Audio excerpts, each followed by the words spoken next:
everyone, we're going to pick up where we left off.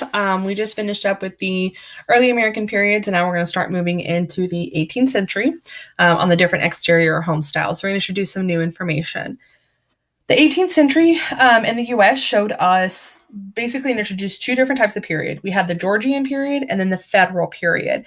And we actually had a big, huge kind of milestone within our country in the differences between these two times, which is why they're very similar but very different. And I'll explain why.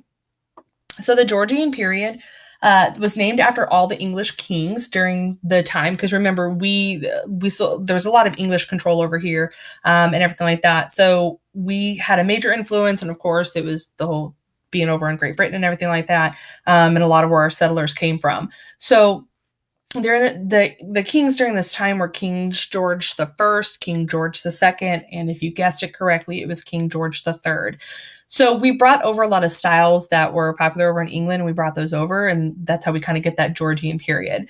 Typically, these houses are 2 to 3 stories high. They have a gable roof or a hip roof. Remember, a gable or a pitch is the exact same thing. Hip is a new roof that we're going to look at, and that is a roof with 4 sloped sides. So it's kind of like putting a pyramid on top of a square. Or on top of a cube, I should say.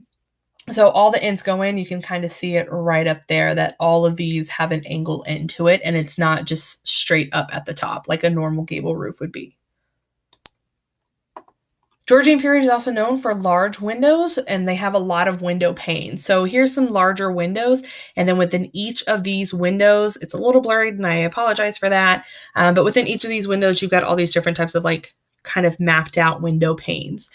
The main focal point of this house is the front door. So this stood out. It was meant to draw attention. Everything else is kind of simplistic, but this is where your focus should be. The Georgian period also introduced pilasters, which were decorative flattened columns that frame the door. So this one's got the actual full column right here on the front, and then it's got what appears to be the pilasters on the backside. Basically, they took one of these columns, they cut it down, they put the flat side against the wall. A pediment is a triangular arched doorway decoration. This one has a large pediment, it's that triangular one, right up here at the top. Sometimes the pediment could be right down here, like right above the doors. But again, grand entrances, the pediment was kind of pushed up and made larger. And they also introduced cornice, which is a decorative strip, typically at the areas where the roof and the walls met. So you would kind of see it through here. This picture's a little too blurred to see if there's anything there, but you can kind of see the decorative. They did it at where the walls meet, but there's nothing structurally that is necessarily. So the pilasters, the pediment, and the cornice, those are legitimately all decorations. If you could take all 3 of these away and your house is not going to fall down. So again, it's just kind of a special design style. Here's some better examples of it. So this is the pilasters right here. Here's those columns. There's different styles. You've got the Greek ones, the Roman ones, plain ones, things like that. But they literally just frame the doorway. The pediment, there's tons of different types. You can have a triangular one. You can have the half circle one. Here's one that's kind of closer to the picture itself. This one also has one as well. As you can see, this one has some decoration on it. This one is pretty much a plain one. And then this one down here this is a pediment as well, but it's got carvings in it of men and horses and animals and everything like that. So you can get super decorative with them. You can meet them halfway. This up here in the corner, this is the cornice. So again, it's just a decorative strip. This has got one, it's got one down here. It's got one up there. This one over here has one. This one actually has 2 different types. You've got kind of a larger one that's more spaced out, then you have a real thin little one. Again, all these 3 are decorations. You can take them out and the structure is still going to stand. So that's the main part about the Georgian period. The federal period is in the 1770s. And if you guys should be well brushed up on your history with the US in the 1770s, because we had a very big event happen. In fact, it was so big, it's actually what established us as our own country, and we pulled away from English rule. So 1776, we have the Declaration of Independence, which is now granting us our own independence. So we basically have become the Americans, okay, the new Americas. We turned away from typical English style homes. However, there's no point in reinventing the wheel, meaning if something is done well, we're going to continue to use that. We're just going to kind of change it up a bit. So think of it as like writing a paper. When you guys write a paper, you guys have the original first copy of the paper. That's your rough draft. So here's your rough draft. Okay. As you move on, you learn more things. You start creating your second draft, which is the Adams style. Then you look and you learn a little bit more, you like other resources, and then you create your final draft, which is what we're going to look at. It's called the early classical revival. So think of it that way. But you have the Georgian period first. We became our own independent nation, and we decide we're going to do our own things. Kind of, we're still going to use this type of style. We're going to add a couple things to it and call it something different.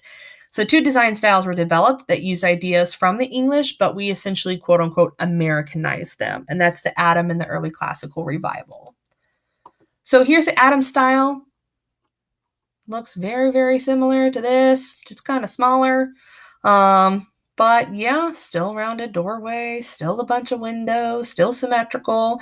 But we're going to slap a couple of new things on it. We're going to modernize it, Americanize it a little bit. Now, again, remember, keep in mind that these houses are more modern styles. So, this is not a picture from 1776. Okay, keep that in mind. But it was a regular rectangular design with one or more stories. This one's probably got two. Sometimes there would be a center of the house and they would add wings to either side of it. This one is, I would think, used to be an old house at one point, and then it was changed. It's actually a town hall now, so they have multiple entrances and exits. They were pretty popular to use the gabled roofs or the pitched roofs. Same idea, because you have that huge triangle section. They were also, the style was very particular about having symmetrical windows. They really liked symmetrical balance. So you could cut all these windows in half and they're going to be identical. They also really liked window panes as well, which is the same thing that the Georgian style really liked. So what they did introduce, which is why they call it a different style technically, is they introduce a new type of window. And this window is called the fanlight. So it's all these little half circular windows. This is a really great example up here because that's just the actual fanlight itself. And then these little fanlights were added on to original windows, or in this case, the front doors. So these are the fanlights. It's a half circle. They can be like oval as well, but for the most part, it's typically a half circle window.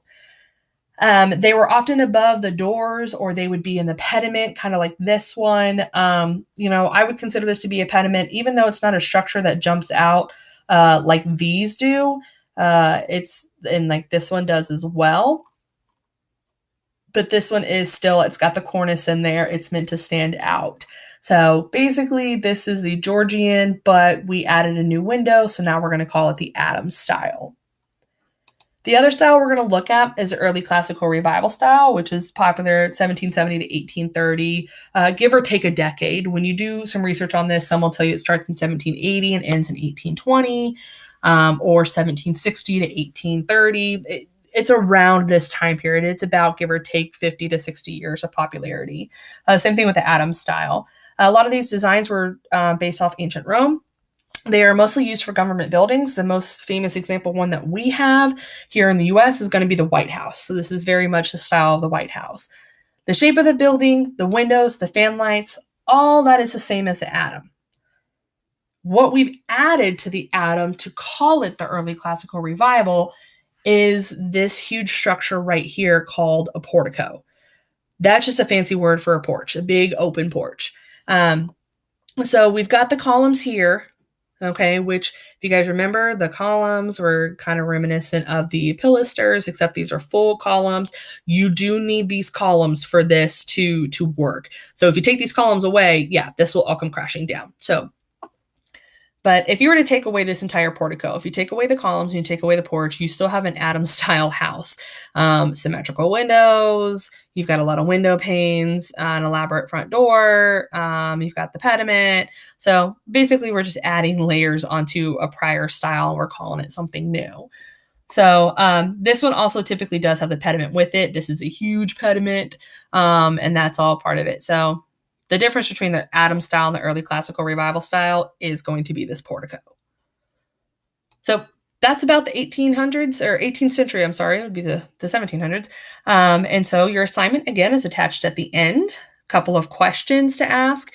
And then you guys are going to do a kind of a sorting activity using these houses. So, oh, that cuts off at the top. I will move that down. But basically, this is like kind of like a word bank, except with pictures. So I'm going to call it the picture bank.